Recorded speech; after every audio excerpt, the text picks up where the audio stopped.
Assalamualaikum warahmatullahi wabarakatuh.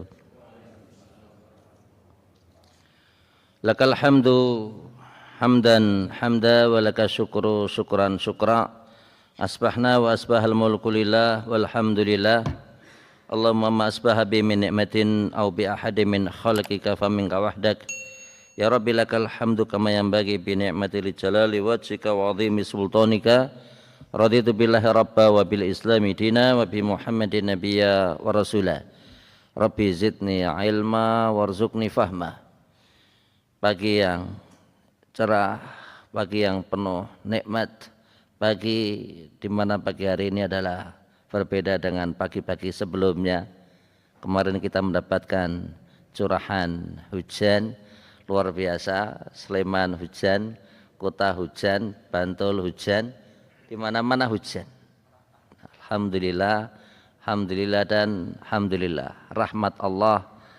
Dan salah satu petunjuk Nabi di saat seseorang sudah mendapatkan curahan hujan adalah hendaknya berdoa, mutirna bifadlillahi wa rahmatihi. Mutirna, kami telah mendapatkan curahan hujan. Bifadlillah, karena karunia yang ada pada sisi Allah, wa rahmatihi, dan rahmat yang ada pada sisinya. Dan materi kita di kesempatan kali ini kita akan bahas beberapa hal yang bisa terjadi di saat seseorang melakukan maksiat, dampak maksiat. Dan salah satu di antara hal yang menyebabkan tidak turunnya hujan adalah maksiat. Mau Bapak Ibu, di antara hal yang menyebabkan hujan itu tidak turun disebabkan karena maksiat. Dan di dalam Islam ada istilah istisqa. Istisqa adalah harapan seseorang untuk menunaikan suatu amalan yang dengan amalan tersebut akan turun hujan, yaitu dengan melaksanakan sholat istisqa. Ataukah jika seseorang menjumpai suatu keadaan di mana selalu hujan, maka di sana ada harapan agar orang tersebut bermunajat kepada Allah dan sholat ditunaikan, doa pun bisa dilaksanakan, yang dikenal dengan apa Bapak Ibu? Istisqa. Apa? Istisqa. Jadi kalau seseorang berharap turun hujan, maka namanya adalah istisqa. Di zaman Rasulullah SAW tatkala beliau berada di atas mimbar, maka datanglah seorang Arab gunung, Badu. Dia berkata, ya Rasulullah, halakati al-mawashi, hewan ternak kami butuh air, butuh air, tanaman-tanaman yang kami miliki butuh air. Mintakan doa kepada Allah agar turun hujan. Maka Rasul pun mengadakan kedua tangannya dan subhanallah, begitu orang ini pulang, hujan pun turun. Sabtu hujan, Ahad hujan, Senin hujan, Selasa hujan, Rabu hujan, Kamis hujan. Maka orang ini pun kaget, kok dino-dino hujan. Maka datanglah menemui Nabi, dan di Jumat berikutnya orang ini berkata, ya Rasulullah, halakatil mawasi, wahai Nabi Allah, dengan turunnya hujan banyak hewan ternak kami yang kerem, banyak hewan ternak kami yang mati disebabkan karena hujan. Mintalah kepada Allah agar hujan tidak lagi turun. Maka Rasul tidak menghentikan hujan, tapi beliau memindahkan hujan dari tempat satu ke tempat yang lain dengan bermunajat kepada Allah, yaitu dengan doa beliau, Allahumma hawalaina la alaina, hawalaina la alaina, ya Allah, turunkan hujan ini di tempat lain, jangan engkau turunkan hujan ini menimpa kami. Maka disitulah di saat kita berbicara istisqa, dan di sana ada istisqa. Dan salah satu di antara anjuran di saat seseorang itu belum sholat, sebelum sholat istisqa adalah berpuasa 3 hari. Jadi seseorang dianjurkan sebelum istisqa, sholat meminta hujan adalah puasa 3 hari. Yang berikutnya dianjurkan pula untuk memperbanyak istighfar. Yang ketiga dianjurkan untuk memperbanyak sedekah. Dianjurkan di saat datang ke tempat sholat tanah lapang atau bisa juga di masjid, agar memakai pakaian yang tidak bagus, memakai pakaian yang lusuh, memakai pakaian yang biasa. Yang berikutnya dianjurkan untuk membawa hewan ternak. Sehingga harapannya ya Allah sekiranya kami ini adalah orang-orang yang banyak melakukan maksiat, banyak melakukan kemungkaran sehingga hujan tidak turun. Maka jangan engkau haramkan hewan-hewan ternak ini tidak minum. Dan disitulah dianjurkannya seseorang untuk menunaikan sholat Bapak Ibu istisqa. Di zaman dahulu pernah ada seorang yang tidak mau istisqa. Dan waktu itu daerah setempat pemimpin menganjurkan agar kaum muslimin berkumpul dan menunaikan ibadah sholat. Maka berkumpullah kaum muslimin dan disitulah ada khutbah dan disitu ada sholat istisqa. Namun sesudah selesai sholat Bapak Ibu, sehari berikutnya, 2 hari berikutnya, 3 hari berikutnya tidak turun hujan.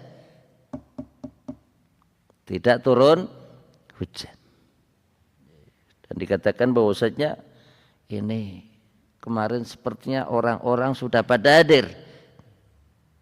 Tapi ada orang yang memperhatikan sesungguhnya di saat kemarin kita sholat istisqa, ada seseorang yang tidak ikut hadir bersama kita dan dia tidak sholat. Akhirnya ditemuilah orang tersebut. Seorang yang soleh, orang yang baik, orang yang melakukan kemuliaan dan kebaikan. Dia selalu menyembunyikan dirinya. Sehingga ditanya, jenengan niki kemarin kok tidak sholat istisqa? Jenengan kemarin di saat sholat istisqa kok Anda tidak ikut? Apa katanya Bapak Ibu? Gimana mungkin aku akan ikut sementara aku perhatikan banyak dari kalian yang banyak melakukan maksiat. Jika kalian banyak melakukan maksiat, bagaimana mungkin Allah akan menurunkan apa? Hujan. Kemudian orang yang menemui ini berkata, kalau begitu berdoalah kepada Allah agar Allah Subhanahu wa taala menurunkan air hujan. Baik. Maka dia pun Bapak Ibu berdoa kepada Allah dan sesudah itu beliau meminta sholat sunnah. Subhanallah, hujan pun turun dan orang ini Bapak Ibu tidak bangun dari sholatnya, wafat. Insyaallah wafat. Kenapa? Dia tidak mau dia menjadi orang yang terkenal. Dia ingin menyembunyikan dirinya. Baik, Bapak Ibu yang kami muliakan, tentunya dampak di antara hal yang bisa terjadi di saat seseorang itu melakukan maksiat adalah dengan seseorang melakukan maksiat maka menghalangi masuknya ilmu. Salah satu yang diberitakan suatu saat Al-Imam Syafi'i rahimahullah, beliau berkata, syakautu ila waqi'in su'a hifdhi fa arsyadani ila tarki al-ma'asi wa qala i'lam bi anna al-ilma fadlun. Di dalam penjelasan lain adalah nurun wa fadlullahi la yu'tahu al-asi wa fadlullahi la yu'tahu asi wa nurullahi la yu'tahu al-asi. Taib. Suatu saat Al-Imam Syafi'i Insyaallah Bapak Ibu. Imam Syafi'i adalah Muhammad ibn Idris. Muhammad ibn Idris Asy-Syafi'i, dan beliau adalah umdah, tokoh dalam madhab al-Imam Syafi'i. Dan kita pun tentunya mengenal imam madhab. Ada al-Imam Abu Hanifah. Al-Imam Abu Hanifah, di mana Imam Abu Hanifah ini Bapak Ibu yang dikenal dengan sesudah itu madhab Hanafi. Madhab apa? Hanafi. Maka madhabnya tersebar di Pakistan, di India, Bangladesh. Itu mereka adalah orang-orang yang bermadhab Imam Abu Hanifah. Pakistan, Afghanistan, pokoknya ada tantannya itu kebanyakan adalah madhab Abu Hanifah. Ada lain madhab al-Imam Malik. Madhab Imam Malik, dan madhab beliau tersebar di Afrika. Ada Nigeria, ada Tanzania, negeri-negeri Afrika, Jazirah Qamar, Togo, itu mereka adalah bermadhab apa? Madhab Imam Malik. Jadi kalau Bapak Ibu pas tidak ke Mekah atau tidak ke Madinah, kadang menjumpai sebagian orang tatkala dia takbir tidak bersedekap, tapi ngeten tangannya tidak bersedekap. Kita jumpai banyak orang-orang Afrika. Ada juga madhab al-Imam Asy-Syafi'i, dan madhab Imam Syafi'i tersebar di banyak tempat juga. Mesir, Indonesia, Malaysia, Brunei, Jawatan. Mereka adalah bermadhab apa? Syafi'i, bermadhab Imam Syafi'i. Begitu juga di sana ada madhab Hambali, madhab Imam Ibn Hanbal, dan madhabnya tersebar di dunia Arab,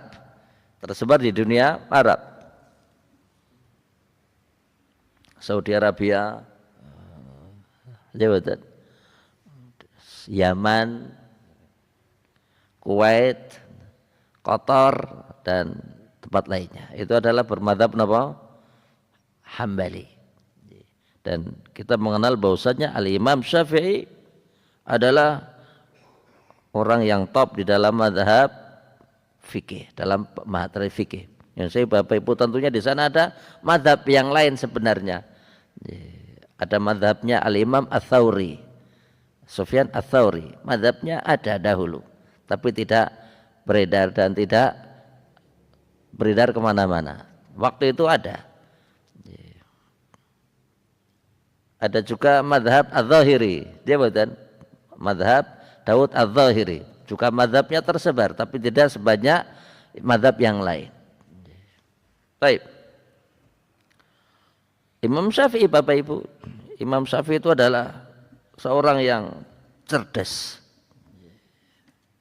sehingga suatu saat Imam Syafi'i Bapak Ibu, beliau datang ke suatu toko buku. Dia baca kumpulan hadis Muwatta. Muwatta adalah karya gurunya Imam Malik. Imam Malik. Dan di saat dia masuk ke toko buku, baca lagi. Masya Allah. Apa kata pemilik toko Bapak Ibu? Pemilik toko mengatakan, kalau kamu hafal kitab ini tidak usah kamu beli, kamu pek saja, kamu ambil saja. Imam Syafi'i berkata, baik, kalau begitu aku tak menyelesaikan bacaannya. Selesai Imam Syafi'i membaca, maka diberikanlah kitab ini kepada pemilik toko tadi, diserahkan. Aku sudah hafal.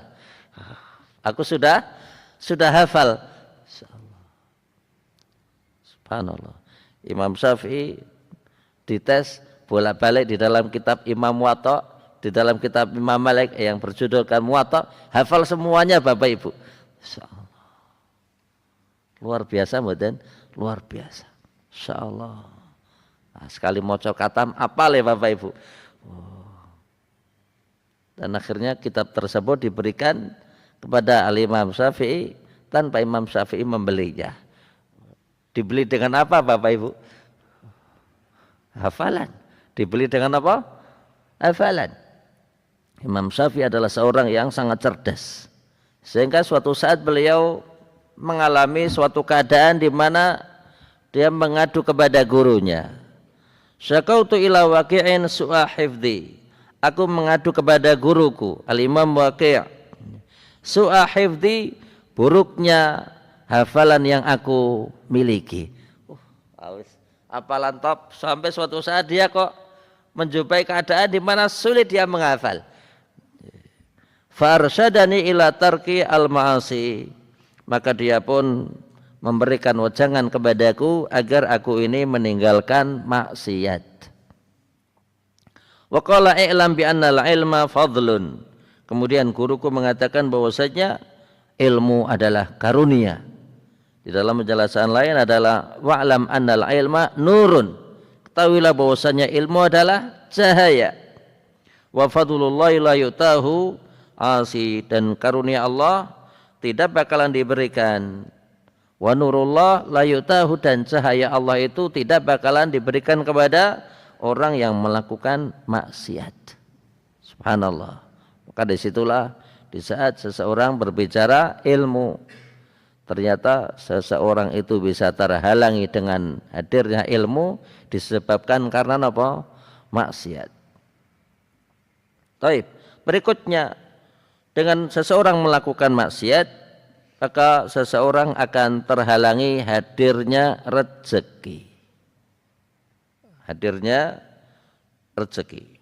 Disebutkan di dalam Al-Mustad, sungguh seorang hamba akan terhalang dari rizkinya disebabkan karena dosa yang dilakukan. Dikatakan bahwasanya inna al-abda, dan sesungguhnya yang namanya hamba itu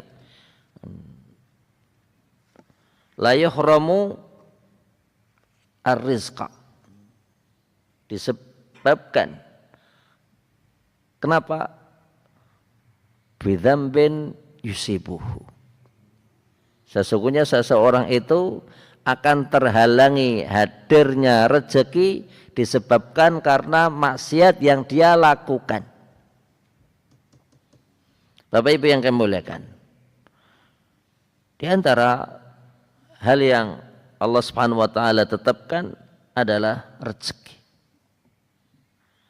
Dan rezeki Bapak Ibu itu banyak. Rezeki itu tidak harus berupa uang. Jawaban. Karena orang itu kadang menganggap rezeki itu harus oleh rezeki. Masya Allah. Padahal rezeki itu ya bisa uang, bisa makanan, bisa pakaian, jawaban, bisa sehatnya seseorang, jawaban, punya teman-teman baik, rezeki betul Bapak Ibu, rezeki, punya kesempatan untuk hadir pengajian, nikmat karunia. Dan di saat kita berbicara rezeki, maka rezeki itu berbeda dengan pekerjaan. Kenapa?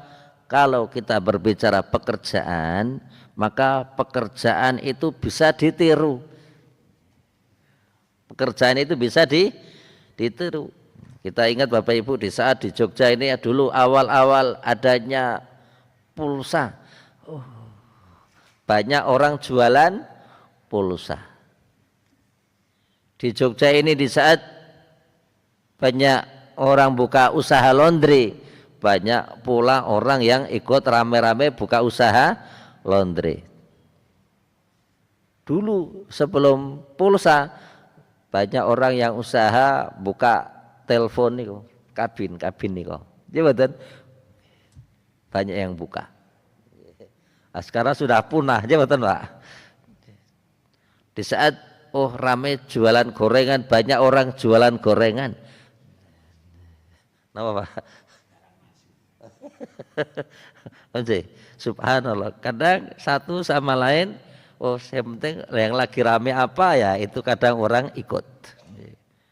Tapi ingat bahwasanya yang namanya pekerjaan itu bisa ditiru. Ya betul. Tapi yang namanya rezeki itu tidak bisa ditiru. Ada di beberapa tempat ini, ya betul Pak. Sana itu gudeg ini, itu turun temurun Pak. Jualan bakso turun temurun, ya betul. Dan jualan gorengan temurun turun, sehingga ada promosi.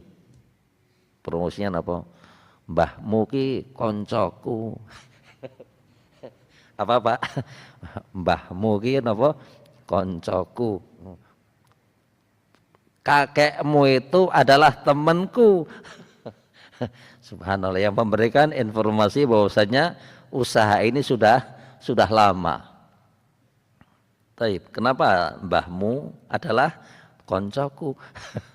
Yang menunjukkan bahwasanya informasi ini usaha ini sudah lama. Taib. Bapak Ibu yang kami muliakan, rezeki bisa berupa kesehatan. Alhamdulillah, nikmat. Ya betul. Rezeki, rezeki. Bisa sholat ke masjid, alhamdulillah. Dan masing-masing habis ini punya acara yang berbeda. Habis ini kemana? Arab golek bubur. Habis ini kemana Bu? Nanti mau cari soto. Habis ini kemana? Saya mau ngopi-ngopi di sana itu, makan gorengan di sana itu. Masya Allah, rezeki. Rezeki. Termasuk di saat kita berbicara rezeki Bapak Ibu, kita punya teman-teman orang baik. Punya komunitas, grup WA, kok orang-orang baik. Nikmat badan?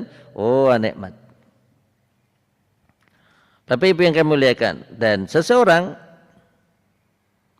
ingat bahwasanya Allah Subhanahu wa taala memberikan suatu firman, wa tazawwadu fa inna khairaz zadi taqwa.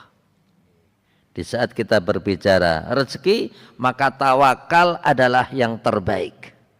Disebutkan di dalam hadis Rasul bersabda, "Lau annakum tatawakkaluna 'alallahi haqqa tawakkulihi." Sekiranya kalian bertawakal kepada Allah dengan sebenar-benar tawakal, la razaqakum, niscaya Allah akan memberikan rizki kepada kalian. Kama yarzuqut tayra, sebagaimana Allah memberikan rizki kepada seekor burung. Taghdu himasan, berangkat di pagi hari dalam keadaan lapar, wa taruhu bitonan, dan pulang dalam keadaan kenyang. Dan orang mendapatkan rizki hendaknya seseorang berusaha. Niko, burung itu bertawakal kepada Allah, tawakal. Yang penting dia keluar dari rumahnya. Yang penting apa? Keluar dari rumahnya. Taghdu himasan, dia berangkat dalam keadaan lapar, wa taruhu bitonan, dan dia pulang dalam keadaan kenyang.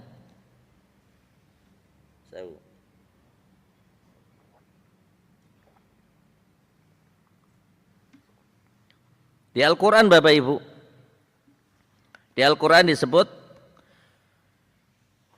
kisah Nabiullah Isa alaihissalam.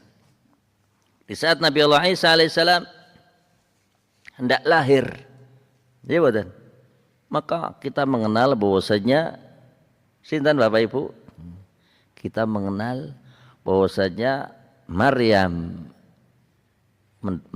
diperintahkan oleh Allah,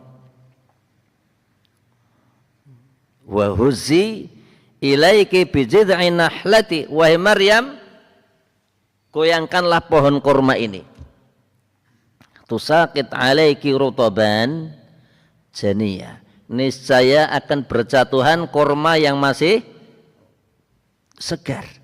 Maka disinilah bagaimanakah Allah perintahkan kepada Maryam untuk melakukan suatu sebab yang akan mendatangkan akibat. Bukan berarti Allah Subhanahu wa taala tidak mampu Bapak Ibu Bukan berarti Allah Subhanahu wa taala tidak mampu untuk menurunkan kurma dengan tiba-tiba, oh tidak. Tapi Allah mengajarkan kepada Maryam akan adanya apa sebab dan akibat. Wahai Maryam wa huzi haza yahuzu. Wahai Maryam, goyangkanlah pohon kurma ini. Masyaallah, Bapak Ibu bisa perhatikan bagaimanakah seorang perempuan yang hamil tua. Perempuan hamil tua niku repot napa mboten Bapak Ibu? Wah repot, lek melaku ke repot. Kadang lek mau sare saja repot. Nggih mboten. Itu masih Allah perintahkan untuk mengambil sebab dan akibat. Di saat kita berbicara di dalam Al-Qur'an Yakub. Nggih mboten. Di dalam Al-Qur'an Ayub. Allah perintahkan kepada Nabiullah Yusuf alaihissalam, jawatan pakaian Nabi Yusuf dikirimkan kepada saudara-saudaranya, dan Nabi Yusuf berkata, kasihkan kain ini di muka ayah kalian. Ya tibasira, niscaya di situ akan muncul di mana Yakub akan kembali bisa melihat. Tidak terang Bapak Ibu. Bajunya Nabi Yusuf, bajunya Nabiullah Yusuf. Akhirnya Nabiullah Ayub bisa melihat Bapak Ibu, bisa melihat. Bahkan sesudah itu Allah berikan kesempurnaan dengan berjumpanya Yakub alaihissalam kepada Yusuf. Masya Allah. Sesudah bisa berapa lama Bapak Ibu? Dikatakan bahwasanya perpisahan Yakub dengan ayahnya Yusuf berpisah sesudah 80 tahun. Kita Bapak Ibu. Oh, hiburan buat kita yang barangkali wis 2 tahun anakku ramule. Ada sebagian orang tua mengadu, anak wis 3 tahun ramule, wis 5 bodo ramule. Ning rapopo wong transferane lancar. Oh, orang tua, kita yang memiliki orang tua maka hendaknya kita tengok Bapak. Kita kok punya orang tua, kita tengok. Jawatan, kita kok punya anak, kita arahkan kepada anak. Jawatan, diagendakan agar anak kita bisa pulang, agar kita pulang juga menemui orang tua di saat kita masih memiliki orang tua. Di sini Bapak Ibu, rezeki itu diusahakan, didapat dengan usaha. Ayub alaihissalam Bapak Ibu, Ayub alaihissalam mendapatkan ujian besar, bukan ujian besar, seorang nabi. Apa ujiannya Nabi Ayub Bapak Ibu? 1, hewan ternaknya, dia memiliki hewan ternak yang jumlah banyak. Terus hewan ternaknya mati. Dia punya kebun yang luas. Allah berikan ujian. Perkebunannya tidak lagi menghasilkan, mati. Ayub mendapatkan ujian. Apa itu Bapak Ibu? Istrinya pada pergi. Istrinya banyak, pada pergi semua kecuali 1. Ujian berikutnya, Ayub alaihissalam mendapatkan ujian besar di mana beliau sakit. Sakit kulit, gatal. Insyaallah. Sehingga dengan berjalan waktu yang namanya makan tetap harus ada. Membuat istri Ayub ini bekerja. Kenapa Bapak Ibu? Tidak lagi ada makanan. Mau tidak mau istri Ayub bekerja.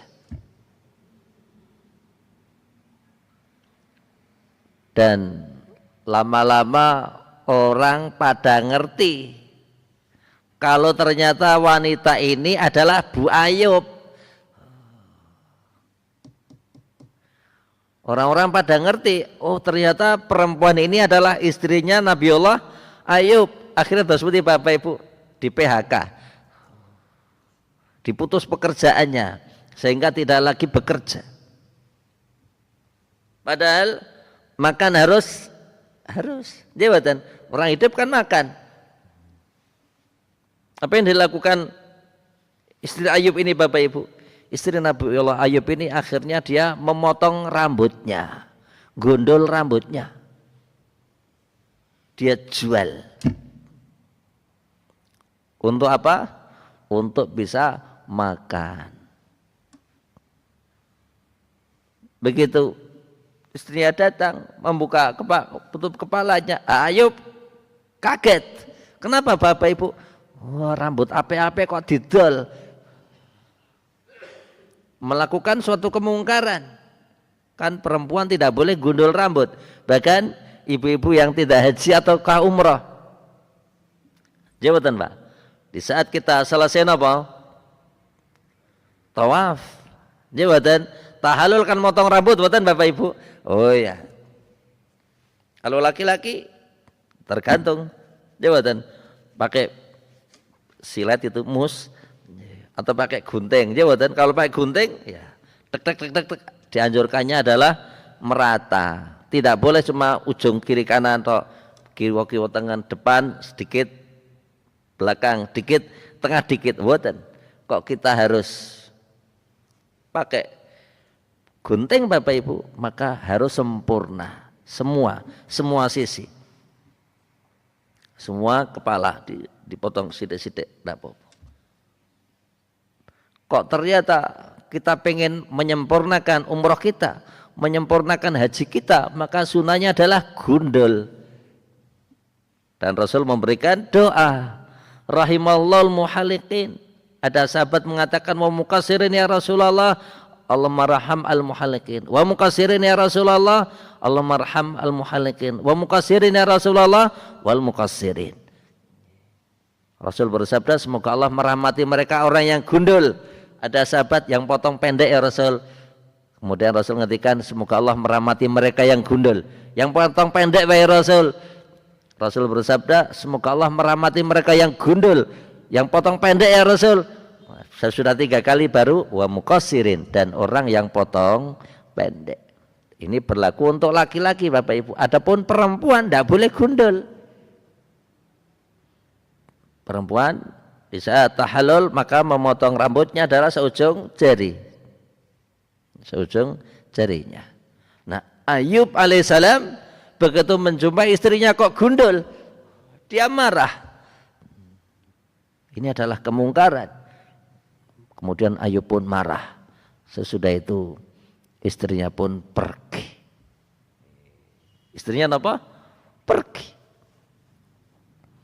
Bapak Ibu yang kami muliakan, di saat Ayub alaihissalam sebelum ditinggal istrinya Bapak Ibu, apa kata istri Ayub?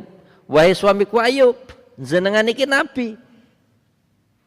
Mbok yo ndonga Gusti Allah, minta kepada Allah, bermunajat kepada Allah agar engkau ini sembuh dari penyakitmu.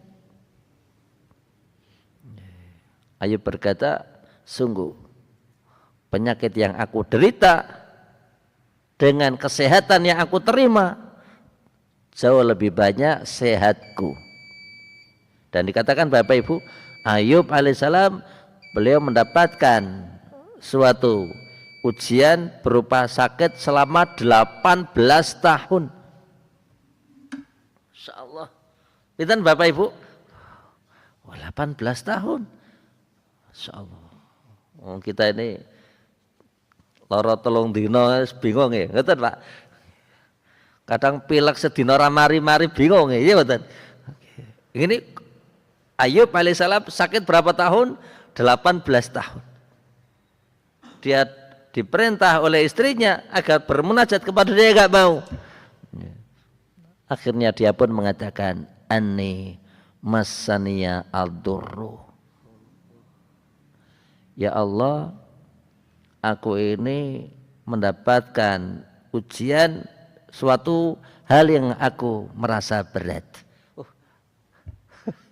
Ya saya Bapak Ibu, beliau tidak meminta kepada Allah agar disembuhkan penyakitnya, tapi dia mengatakan anni masaniyadurru, ya Allah, aku ini ditimpa sesuatu hal yang buruk.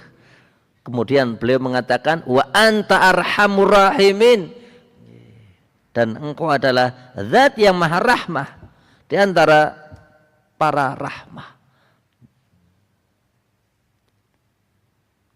Allah perintahkan Bapak Ibu. Disinilah sebab akibat. Urkut birijlaik. Urkut niku hentakkan kedua kakimu. Masya Allah. Hentakkan kedua kakimu.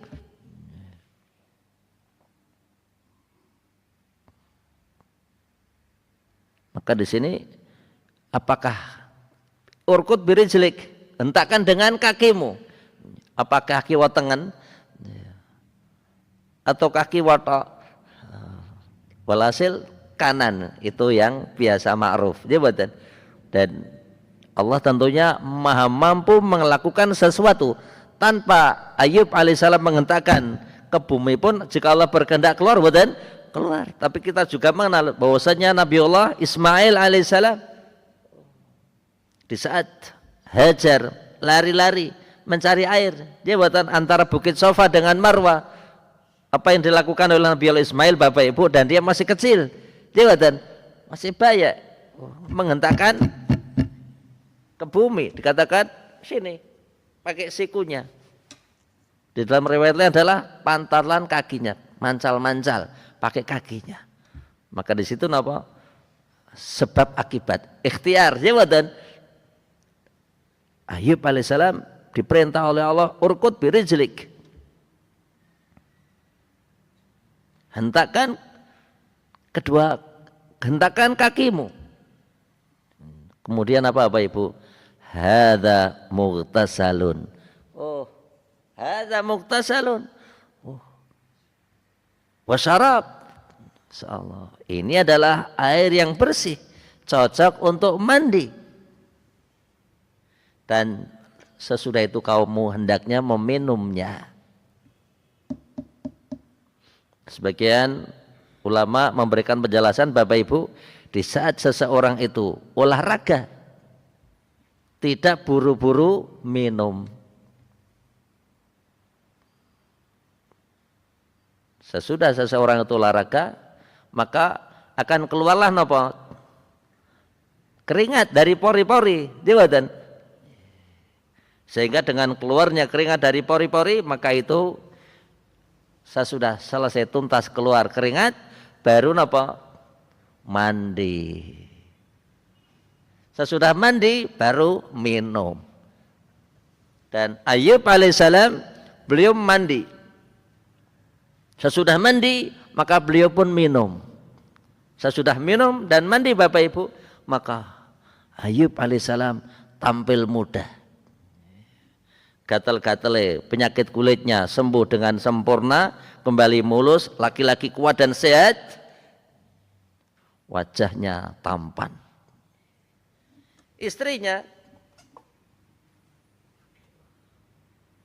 dia pulang. Istrinya Bapak Ibu, istrinya pulang. Ayub alaihissalam berada di sebelah,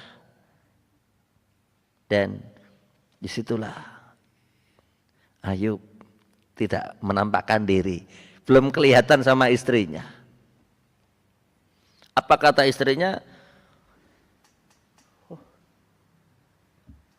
Suamiku biasanya tergeletak di sini, terbaring di sini, kok ndak ada?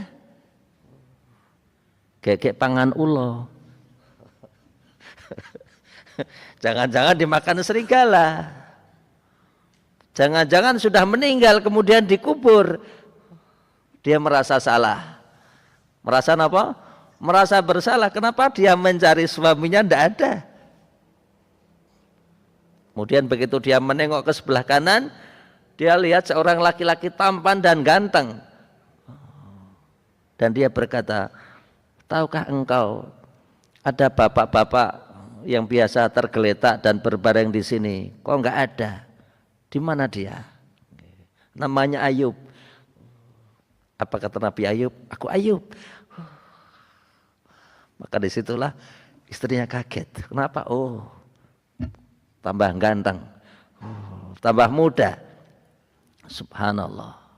Dan sesudah itu Ayub pun sholat sunnah. Allah berikan bekal Bapak Ibu. Apa bekalnya? Sesudah Ayub alaihissalam sholat sunnah, dan disitulah berdatangan belalang Bapak Ibu. Belalang-belalang berdatangan, jumlahnya banyak. Salah satu yang diberitakan, sesudah itu Ayub alaihissalam berdoa kepada Allah, dan dengan kekuasaan Allah, belalang-belalang tersebut berubah menjadi emas. Dan disitulah Ayub alaihissalam kembali kaya. Hewan ternak dia miliki, kebun kembali dia miliki, kembali punya keturunan. Dan Ayub alaihissalam seorang nabi yang namanya dikekalkan di dalam Al-Quran. Baik, berikutnya, dengan seseorang melakukan maksiat, maka Allah Subhanahu wa taala akan mempersulit semua urusannya. Insyaallah. Dampak di antara dampak maksiat Bapak Ibu, jika seseorang itu bermaksiat, maka Allah Subhanahu wa taala akan mempersulit semua urusannya. Bapak Ibu yang kami muliakan, Allah menyebutkan di dalam Al-Qur'an, "Wa may yattaqillah yaj'al lahu makhraja." Barang siapa yang bertakwa kepada Allah, maka Allah Subhanahu wa taala akan berikan kepadanya apa? Jalan keluar. Dan disitulah seseorang hendaknya fafirru ilallah. Seseorang itu hendaknya lari menuju Allah. Takutnya seseorang dengan api, maka menjauh. Takutnya seseorang dengan air, menjauh. Jawatan. Takutnya seseorang dengan ular, menjauh. Tapi takutnya seorang hamba kepada Allah, mendekat. Jawatan. Aku tak nyedak cedak karo Gusti Allah. Aku tak golek dalan padang. Jawatan, mendekat kepada Allah adalah terbaik di saat seseorang hendak menyelesaikan seluruh urusannya. Dan Allah memberikan suatu janji, fa inna ma'al usri yusra. Inna ma'al usri yusra. Fa idza faragta fansab wa ila rabbika farghab. Demikian Bapak Ibu kajian kita di kesempatan kali ini. Maturun atas segala perhatiannya. Lain waktu insyaallah kita kembali lanjutkan. Dan naktafi bihadzal qadar. Ada hal yang kurang berkenan, mohon maaf yang sebesar-besarnya. Subhanakallahumma bihamdika asyhadu an la ilaha illa anta astaghfiruka wa atubu ilaik. Assalamualaikum warahmatullahi wabarakatuh.